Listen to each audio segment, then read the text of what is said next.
It's time for us to decide that we ain't going to hold on to some of the stuff that we've been holding on to. Can I preach all of it up in here real quick? I ain't going to hold you long because I'm tired this morning, but I'm going to preach long enough for you to get it. That some of us have been in the same place long enough. And God sent me by prophetically to tell somebody today that it's time for you to let some of the things that you've been holding on to go. Some of the stuff that has just been tormenting you, some of the things that has just been hindering you, some of the places that you've been living, some of the people that you've been hanging out with at some point in your life. And God sent me by to put a period in that process and where you are in your life right now. God is saying that it's time for you to just, you've been holding on to it too long. You've been dealing with it too long. You've been trying to fix it for too long. And let me tell you something this morning. You can't fix nobody but yourself. I don't care how hard you try. If people don't want to change, they ain't going to change. You've been trying for so long now. You've been hopeful. You have wanting God to intervene. You've been in it for a long time. But God sent me by, and I don't know who I'm talking to this morning, but God sent me by to tell you it's time. Let it go. Stop holding on to something that just ain't going to be. I know you're listening when you get quiet in the place. Stop trying to make something that ain't meant to be. And God has sent you enough warnings to let you know that it's time for you to move on in your life. But see, some of us are afraid of change. Because change is not easy. Change is hard work. Leaving the familiar and what you know and what you are accustomed to is hard to do. But some things are up to God to fix, and it ain't up to you to fix. And just because you've been doing it so long don't mean that you need to keep on doing it. And God is talking to somebody in this place this morning. I ain't trying to get in your business. I ain't trying to get up in your household. I'm not trying to get on your job. But you've been complaining about that job for the last 10 years. But you keep showing up with the mindset and the mentality that some job is better than no job. And I agree with you that some job is better than no job. But when you ain't doing nothing to move yourself from where you are, when you decide to settle and stay where you are, come here, baby. God got more jobs. Can I preach all of it up in here? God got more money. God got more stuff. You ain't got to settle and stay in a place where God has more for you. Did you hear what Deaconess Rose said this morning? I was about to shout out of my loafers. God got a blessing with my name on it. You know what that means? That blessing right there belongs to me. And can't nobody have my blessing. I wish somebody in here would testify that you got a blessing with your name on it. That God got something for you. You ain't got to hate on your neighbor. Go on and celebrate your neighbor. Because when God is blessing your neighbor, that means that he in the neighborhood. And you just might be next in line. I like that. Praise God. I put on my big robe this morning because I've been on a cruise ship. And, you know, my mother-in-law, is she here today? Good, gotta talk about it, amen. She's a professional cruiser and traveler. And every night, 7 nights, every night we went to dinner. We went to dinner every night. We went to the dining room. You ain't got to go to the dining room, but we were dining room every night, right? And we had so much food on the table that we had to use even Chanel's tray to put some plates on. Each one of us ordered 3 appetizers, 3 entrees, and a couple desserts to go. And this is what you know. I said to myself, don't nobody know me on this cruise, and I ain't trying to impress nobody. I'll deal with it when I get back home. Y'all know how we I drink more water when I get back home, man. And ain't nobody know me. I ain't trying to impress nobody. I ain't looking for nobody. I got a wife. I ain't trying to find one. I'm just let it go on the cruise. I got me 3 appetizers. I want that one, that one, that one, and that one. I got me 3 entrees. That one, that one, that one, that one. And because my mother-in-law told me this, she said, look here. All this right here been paid for. If everything on this menu belongs to you, people.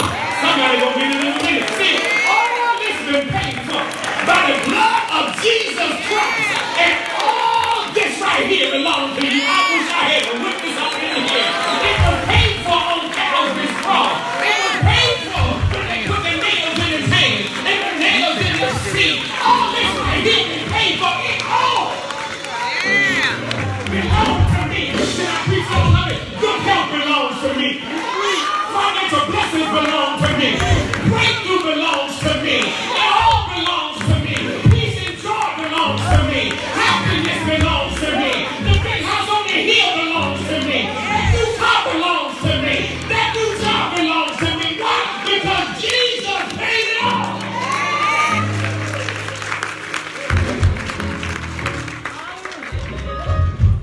What? You gotta learn how to let it go. And if you don't have courage to leave where you are, you can get stuck just like Lot's wife got stuck. Bible says that God had had enough of Sodom and Gomorrah. That the folk in Sodom and Gomorrah, to try to make it real today and equivalent today, Capitol Hill and 1600 Pennsylvania Avenue. That they were so wicked and sinful that God had enough. And he told Lot, look here, it's time for y'all to get out of Dodge. Let me pause right there and tell somebody. I would not recommend that you go anywhere near Capitol Hill or the White House over the next few years. Because when God comes down through there and God set the record straight up on Pennsylvania Avenue, you ain't gonna want to be nowhere in sight. When God finishes with them sinful rascals up there, folk that can continue to watch people get slaughtered in the streets and do nothing about it. Folk that can continue to promote assault like rifles that can kill hundreds of people in a matter of a minute. That is some sinful folk right there. Folk that won't convict police officers that put people in chokeholds. And when they say, I can't breathe, but they don't go to jail for that. When God comes through that, you don't want to be nowhere around. Because watch this. He is long suffering, but he ain't forever suffering. You can't shout right there because some of y'all need to get your houses in order. Come here. You've been doing that foolishness long enough now. God that had mercy on you long enough now. God that had favor on you long enough now. If you keep doing that foolishness, God ain't forever suffering. And sooner or later, God loves you too much that he gonna TKO your brother. Can't shout right there. Because some of us just need to stop doing some of the stuff that we doing, and then we expect God to have mercy on us.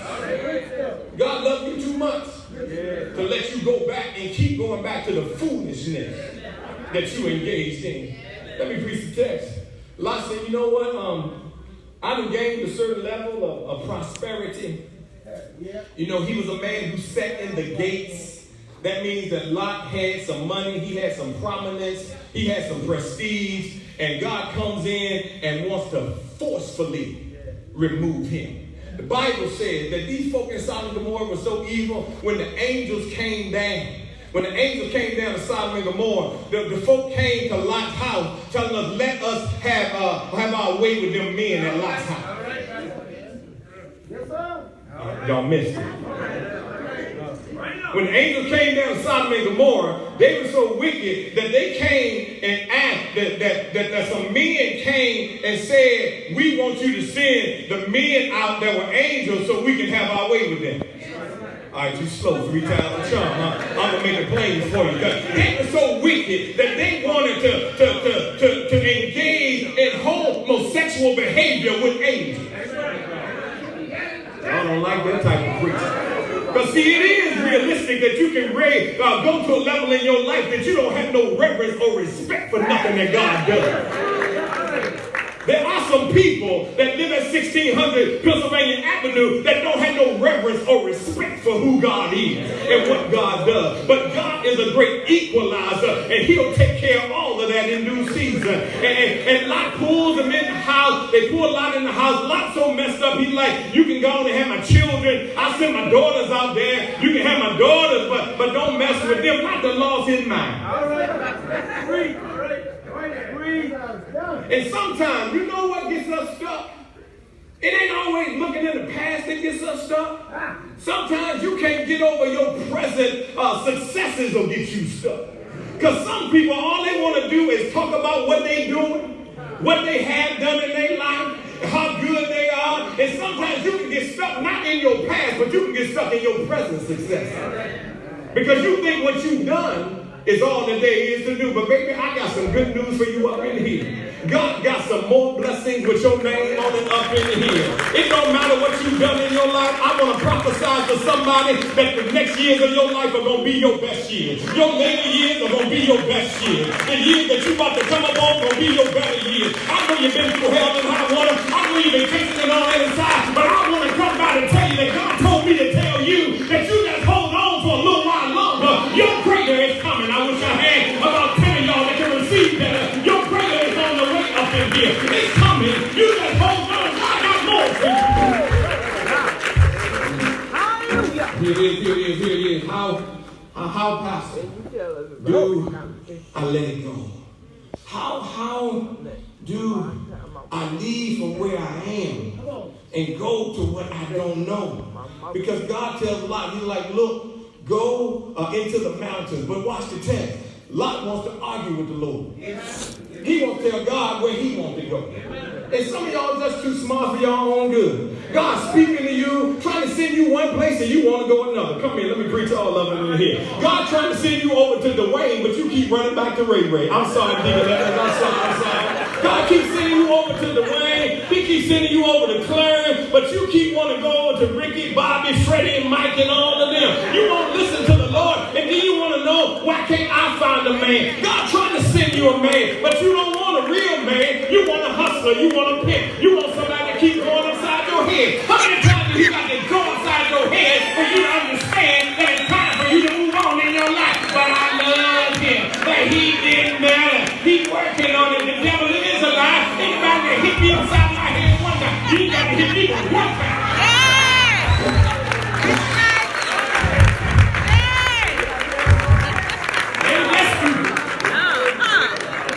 Grandma said it like this. If it hit you once, it hit you twice. But because I'm an equal opportunity preacher, it ain't all about the men going upside the women head. Some of y'all women have got just straight crazy. Want to fight men and get all up in their face and all of that. Let me tell you something. Life is too short, baby, to be living in an environment of foolishness and frustration. And life is too good for you to continue to stay in that foolishness and that mess. I understand working with somebody. I understand that you love them and all that good stuff. But at some point in your life, baby, you got to say, I think I better. That's the only thing straightened me up in my life. Lady Snell's ready to leave. It was kind of like how you be like, I'm a You know what? I'm tired of you. I had enough of you before we were married. Amen. Well, see, I had enough of you. You know what? I done graduated from college. I'm going somewhere in my life. You know, I love you some fierce, but I refuse to stay in that foolishness that you're doing. If you want to be a thug, if you want to hang in the street, if you want to keep smoking dope and getting high, I'm going on with my life. Boy, I straighten up quick fast and then hurry. That Bible said, when a man finds a good thing, he done found something. Well, I witness something here. I like where I live. Amen. Well, I witness in here. I like my bed. I like where I stay. And I realize they ain't nothing out there in the streets for you. They ain't nothing out there. You shopping for something better than God done already gave you a bride right there. See, watch this. See, sometimes, just like Lot's wife, this is why Lot's wife, the Bible is kind of conflicted. Theologians are conflicted because God told them, he said, you know, I need you to leave and I don't need you to look back. But the Bible says that Lot's wife turned and looked back. They're conflicted because they don't know whether it was the immediate hurt looking back that God turned her into a pillar of salt, or because God was raining down the fire and brimstone that she stayed there and paused for so long that she turned into salt. What am I trying to tell you? Beloved of God, sometimes they said it back in the street. I know some of y'all don't come from the street. Y'all understand, but you might understand this. They said if you study long, yeah, y'all know what I'm talking about. You study long. See, sometimes you just look at the thing too long. Come here, you should have let it go at the door at step number 2. But you kept watching her all the way across the room. And you watched her until she sat down. And you watched her when she put her lipstick on. And now you all up in her face. You should have let her go at the door. Because if you look at stuff for so long, you ain't window shopping no more. You trying to buy it.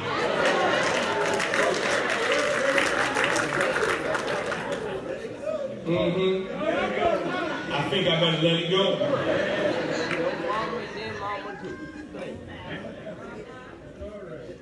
Here's what God wants you to do. Pay attention to the warning signs. God is trying to tell you something.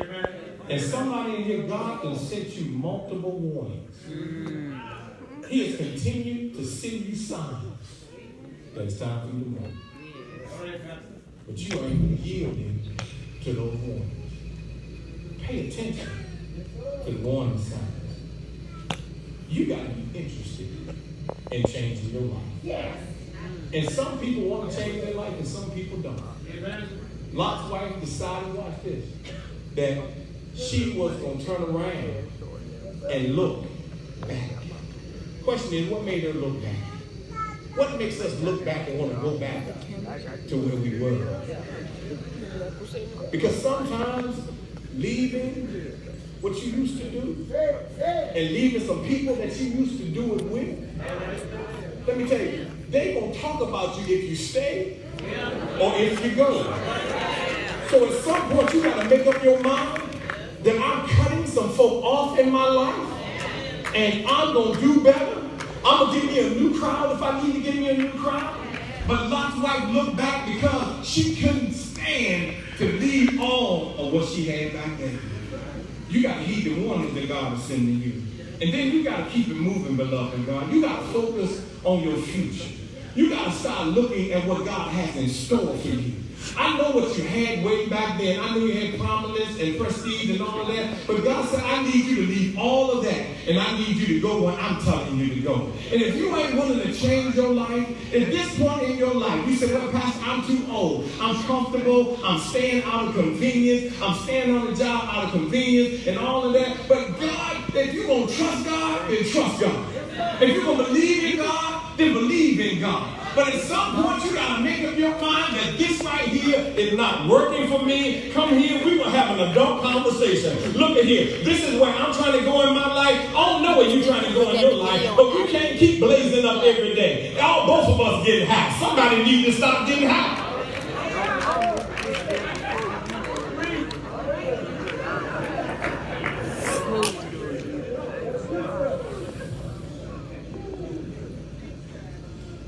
Bad news may have brought you here, but God got some good news on the other side for you. That's it. See. And I don't know who needs to hear this morning, but it's time to let it go.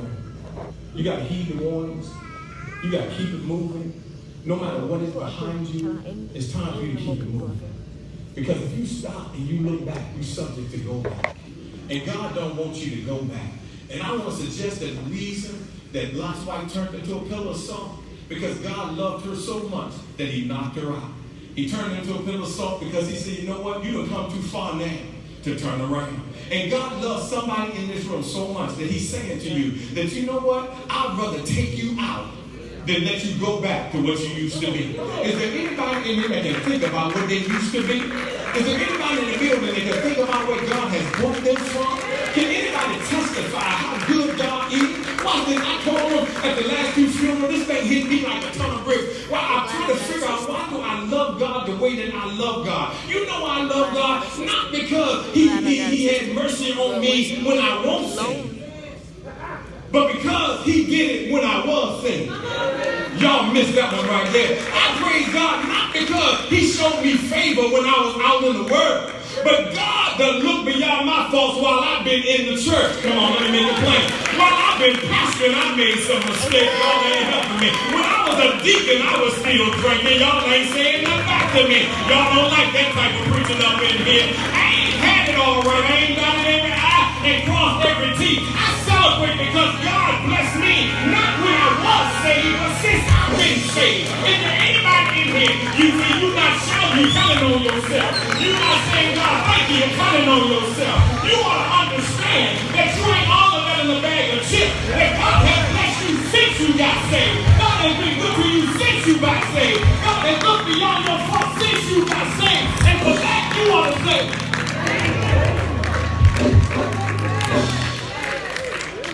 You got to pay attention to the warning. God ain't going to send you no more signals. How many more notices do you need that it's time for you to move? Deacon Glover shared with me, I'm almost done. Deacon Glover shared with me before I went in the ministry. He said, look here, come here, boy. He's from Alabama, everybody boy. Come here, boy, let me tell you something. If you wait for some white horses to ride in and tell you that you've been called by the Lord, you've been waiting for a long, you're going to be waiting for a long time. And if you're waiting for God to swoop in and tell you that it's time for you to leave where you are, you've been waiting a long time. How many more signals do you need? But watch this. You move forward in your life, like you got to heed the warning signs. You got to learn how to keep it moving. But here's what I want to tell you, that you got to stop worrying about what you've lost and be thankful for what you got left. You got to stop worrying about what you've lost and be thankful for what you got left. See, she was turning around worried about all the stuff that was burning up back there. She was worried about all the stuff that she had lost, all the stuff that they had accumulated. God got some more stuff. In the same way that he gave you the stuff the first time, he'll give you some stuff the second time. Come on, look up here. I'm up here. Y'all look up here. I'm up here. I know it's a tough word for you because you don't want to leave. You like where you are. You're comfortable where you are. You want to stay in that foolishness. And you know what? I'm tired of sweating. If you want to stay where you are, I'm about done preaching up in here. But you got to make up your mind up in here. I ain't going to keep worrying about what I love. I'm going to come up in here every Sunday and praise him for what I got left. I ain't going to worry about the fact, watch this, that I had to go on a cruise and we had to have a handicap accessible room. But let me tell you, when I got to the handicap accessible room, they had a button on the door that when I put my key in, the door opened up by itself. Ain't you a good God up in here? Don't care. I ain't worried about what we done lost. I'm just praising God for what we got left. No, we couldn't fly down to Florida. We had to drive 22 hours down the road, 11 hours there, 11 hours back. We couldn't get on the plane and fly down the road. But I thank God that I saw some cars on the road that was broken down, but he took mine. Now y'all ain't helping me up in the boy. I feel like preaching up in this place. I ain't worried about the fact that when I got down there, we got to get a suite because we can't stay in the standard room. We got to spend more money because we need a bigger room because we need more space. I just thank God that he gave me the table and the bag where I can pay for the room. Boy, y'all don't know when to shout up in here. You ought to thank God for what you got left. You ought to praise God. I know you're sick and can't get well, but you should have been dead a long time ago. But because of grace and mercy, you're still here. Is there anybody that's willing to praise God for what you got left? Stop worrying about that dead piece that left you a long time ago. Praise God that you're yet still standing. Boy, I feel my help up in this place. You ought to thank God that you still woke up this morning. This could have been El Paso, Texas. It could have been Dayton, Ohio. They could walk in the door and start shooting at. But there's an angel at the door out there watching over us. Do I have a witness up in the building? I think you better let it go because it looks like another little TKO.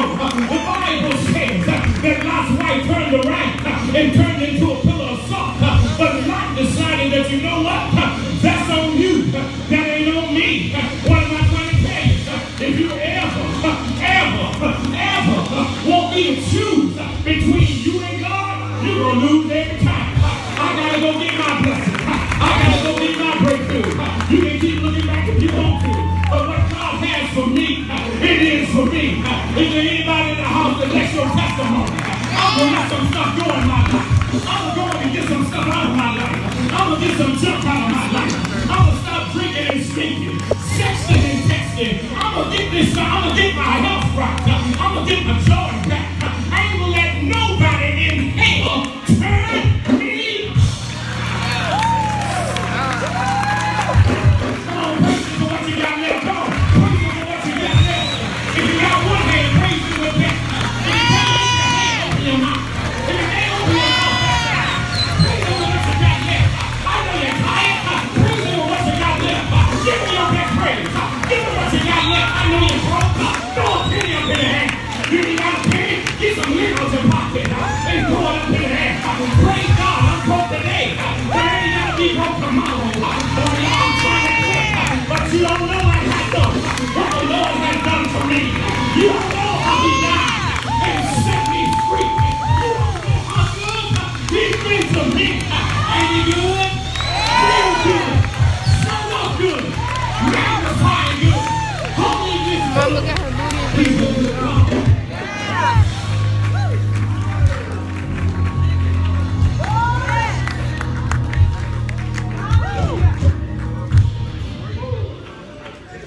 Let the Lord order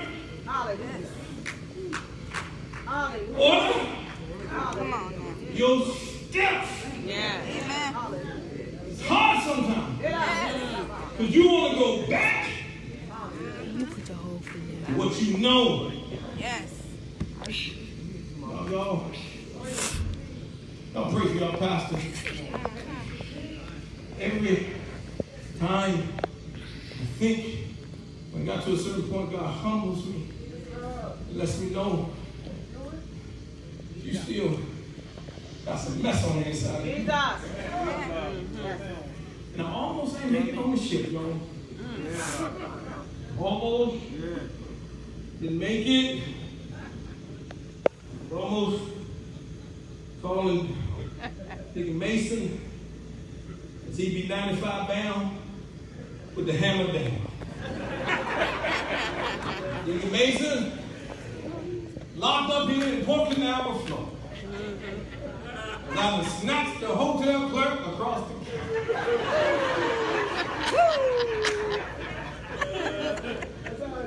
The daughters go down for breakfast that morning. Staying upscale hotel. Told you we gotta pay for extra, so we paying for a suite. One of the most expensive rooms in the hotel. Stop trying to break. Daughters go down for breakfast. They come back up feeling some type of way. He said, Daddy, I don't know what that was about. We went down there and they asked us for our room number. Then they asked us what our name was. Because I lived a little longer than what they had. I knew what it was when I heard it. Strapped on my grip, did and I'm headed downstairs. I got a plan in my head. Because my mother-in-law, they already down there. They just going to have to either get on the ship or go on back home. Because see, all bets are off when you mess with my children. Yes, sir. Yes, sir. All bets. Go down and talk to the young man at the desk, and I said, I stood here 15 minutes, and I watched you ain't ask nobody else their name or their room. Why'd you ask my daughters? He says to me, because we want to make sure that folk ain't walking in off the street eating breakfast.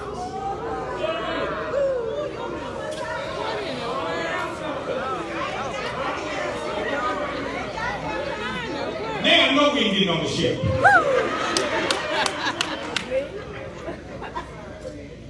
Say to this young man, they look like they walk in on the street. He starts to try to explain. Look at me. I'm the same color as you. I would never do that. See, there's a such thing as unconscious racism and unconscious bias. That you can be biased and racist and not even realize it. And folk can put stuff in your head and in your brain. That society can mold you in a way to look at certain people a certain way. And even though you don't even realize it, all of us have a level of unconscious and sometimes conscious bias. He tries to explain to me, I made up my mind. There are a couple